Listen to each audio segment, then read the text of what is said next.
حاسس انك تايه ومش عارف تبدأ منين، وكل ما تسأل حد يقول لك هات الورق، جهز الورق، حضر الورق. طب هما كام ورقة؟ هما قد ايه؟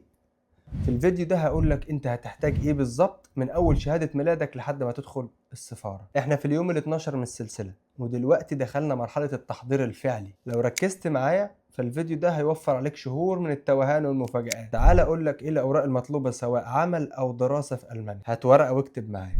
اولا، اوراقك الشخصيه: جواز سفر صالح لمده 12 شهر على الاقل، شهاده الثانويه العامه او الدبلوم او الجامعه او المعهد، بيان درجات او بيان مواد وعدد ساعات لو هتعمل معادله، وترجمه المانيه لكل اللي قلنا ده عند مترجم محلف. ثالثا، اثبات اللغه، عندك من الاتسفاي لحد الساينز على حسب كل نوع وكل تخصص. رابعا، اوراق التقديم: خطاب تحفيزي والسي في بالالماني، وعقد عمل او قبول جامعي او عقد او سبيلدونج لو قدرت انك تحصل عليه. ولو طالع على دراسه فانت هتحتاج شبيع كونتو او فافليشتونجز اكليرون، وده حساب بنك مغلق زي ما قلنا في الفيديوهات اللي قبل كده، او ضمان. وخامسا، للمهن الطبيه تحديدا: شهادات الخبره، تصريح مزاوله المهنه، شهادات التخرج. كل الشهادات اللي قلناها دي تكون مترجمه باللغه الالمانيه ومصادق عليها من الخارجيه ومصادق عليها من السفاره الالمانيه. ملحوظه مهمه: لازم تعمل تشيك ليست وتكتب فيها الاوراق بتاعتك وايه اللي ناقص فيها. لو الورقه دي خلصانه علم عليها علامه صح. والافضل انك تعمل ملفين: تعمل ملف للاصول